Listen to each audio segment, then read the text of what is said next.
बहुत ही घटना।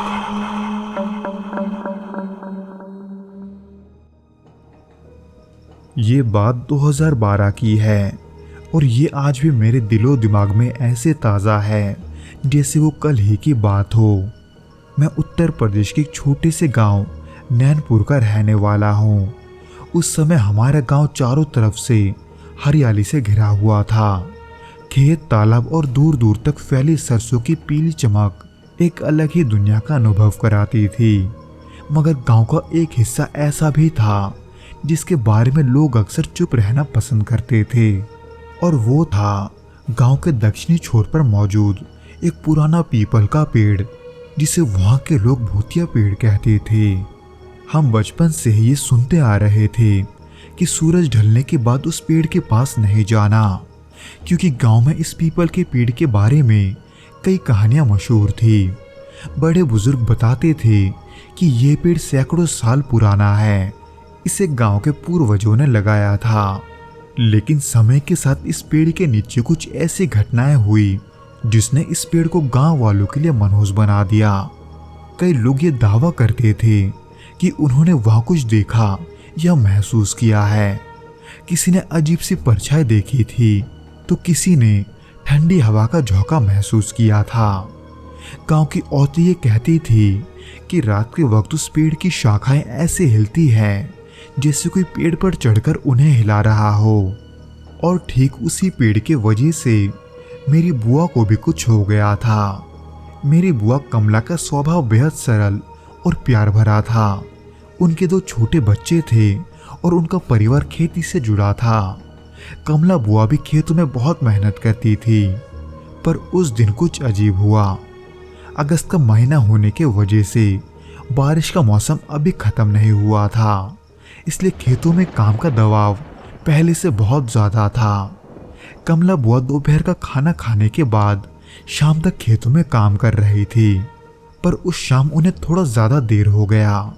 यानी कि जब वो घर लौट रही थी तब सूरज ढल चुका था। वो उसी रास्ते से लौट रही थी जो पीपल के पेड़ के पास से होकर गुजरता था। जैसे ही वो पेड़ के पास पहुंची, उन्हें वहां के हवा में थोड़ी ठंडक के साथ एक अजीब सा भारीपन महसूस हुआ। बुआ ने बताया था कि उन्हें ऐसा लगा था जैसे किसी ने उन पर कोई बोझ लाद दिया हो। उनके हर कदम धीरे धीरे भारी होने लगे थे। हवा में एक अजीब सी दुर्गंध फैली थी, कुछ ऐसा जो गले में चुभन जैसा महसूस हो रही थी।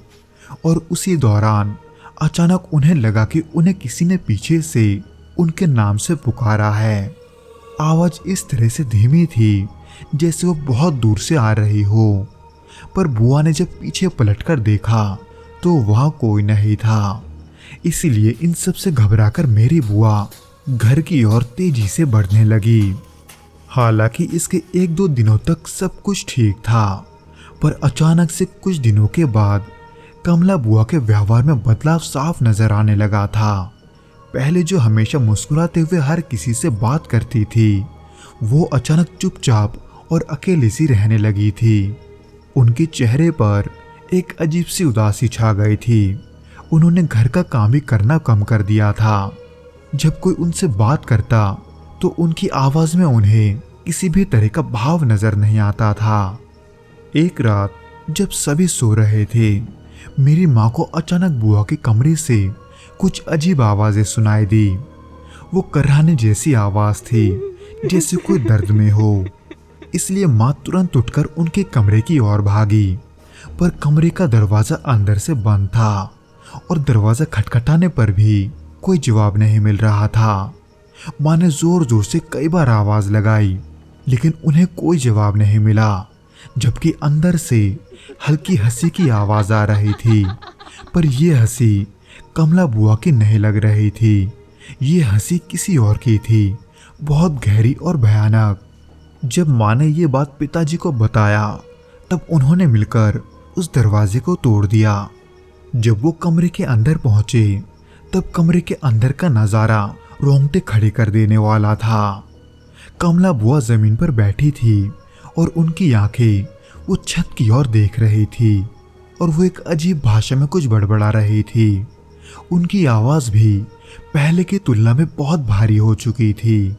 उनका पूरा शरीर मानो कांप रहा था और उनके नाखून जमीन पर लकीरें खींच रहे थे, जिसे देखकर पिताजी ने उन्हें जोर से झंझोरा, लेकिन बुआ ने कोई प्रतिक्रिया नहीं दी, जैसे मानो कि वो होश में ना हो। वो बस दिखने में जगी हुई लग रही थी, जिसे देखकर माँ ने जल्दी से घर के बाकी लोगों को जगा दिया और फिर धीरे धीरे पूरे घर में हलचल मच गई। उस रात किसी को भी नींद नहीं आई थी।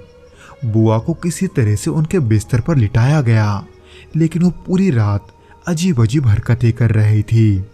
कभी वो अपने हाथ को घुटने पर मारती, कभी बेड की चादर को खींचती और कभी अचानक हंसने लगती। इसीलिए उसके अगले ही दिन पिताजी ने गांव के बड़े बुजुर्ग को घर बुलवाया, जो इन चीज़ों के बारे में थोड़ा बहुत जानते थे, जिन्हें हमारे गांव के लोग बहुत मानते थे। उन्होंने बुआ को ध्यान से देखा और कहा कि ये मामला साधारण नहीं है और इसे नज़रअंदाज नहीं करना चाहिए। रामदयाल पंडित ने हमें सलाह दी कि हम गांव के बाहर स्थित एक मशहूर तांत्रिक पंडित हरिराम को बुलाएं। वो भूत प्रेत और जादू टोने के मामले में माहिर थे। इसीलिए रामदयाल पंडित जी की बात मानकर हमने अगले ही दिन उस तांत्रिक को घर बुलवा लिया। वो लंबी जटा और सफ़ेद धोती पहने हुए थे और उनके पास पूजा की सामग्री से भरा एक बड़ा झोला था। जब उन्होंने घर में प्रवेश किया तब अचानक से उनके चेहरे पर एक अजीब सा तनाव का भाव आ गया था, क्योंकि शायद से उन्होंने वहां के किसी अदृश्य ताकत को महसूस कर लिया था। हरिराम जी ने सबसे पहले घर के दरवाजे पर गंगा जल छिड़का और कहा यह नकारात्मक ऊर्जा का प्रभाव है। जिसके बाद उन्होंने बुआ के कमरे में प्रवेश किया और बुआ को देखते ही उनकी बाहें सिकुड़ गई और उन्होंने वही कहा जो कि रामदयाल पंडित ने कहा था, यानी कि उनके लिए भी ये मामला साधारण नहीं था, जिसके वजह से उन्होंने एक विशेष अनुष्ठान करने की सलाह दी। क्योंकि मेरी बुआ जिस आत्मा के वश में थी वो हरिराम जी के मुताबिक काफ़ी शक्तिशाली थी।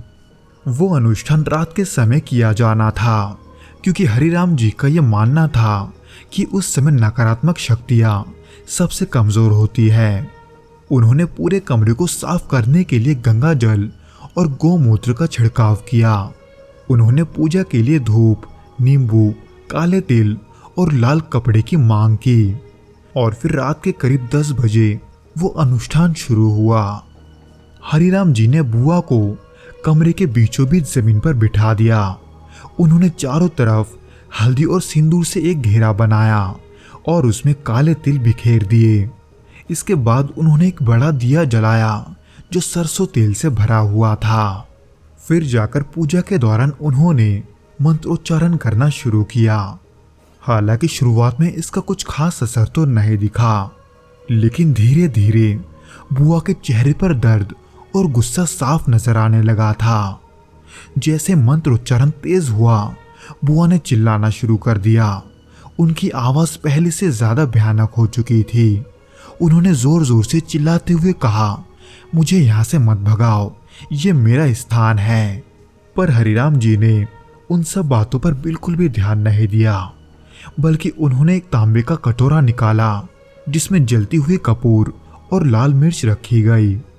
जैसे उन्होंने उसे जलाया, कमरे में धुएं का गुब्बार छा गया और उसके साथ ही बुआ ने जोर से चीख मारी और बेहोश हो गई। पूजा पूरा होने में करीब 3 घंटे लगे। अंत में हरिराम जी ने बताया कि वो आत्मा अब वापस नहीं आएगी, लेकिन हमें सावधान रहना होगा। उन्होंने सलाह दी कि हम उस पीपल के पेड़ के पास एक विशेष पूजा करें ताकि वो आत्मा हमेशा के लिए वहां से चली जाए। नैनपुर गांव में इस घटना के बाद एक अलग ही खौफ छा गया था। लोग उस पीपल के पेड़ के पास अब जाने से और भी डरने लगे थे। हालांकि बुआ की तबीयत में धीरे धीरे सुधार होने लगा था, लेकिन उनकी आंखों में एक अजीब सा खालीपन था। हर सुबह उठते ही वो कुछ न कुछ बड़बड़ाती थी। उनकी मन की गहराई में वो डर हमेशा के लिए बैठ गया था, जिसके वजह से वो कभी भी अपनी पुरानी हंसी और मुस्कान वापस नहीं ला पाई। जैसे जैसे दिन बीतते गए, गांव में उस रात की घटनाओं को लेकर चर्चाएं और भी बढ़ती गई, जो कि आज भी हमें हमारे गांव में सुनने को मिलता है। तो दोस्तों, ये तो था वो घटना जो कि अनिल ठाकुर के बुआ के साथ घटा था। उम्मीद करता हूँ कि आपको ये पसंद आया होगा, और अगर आया हो तो प्लीज़ इस वीडियो को लाइक करके इसे अपने दोस्तों के साथ शेयर ज़रूर करना, और हमें कमेंट करके ये ज़रूर बताना कि आपको ये वीडियो कैसा लगा।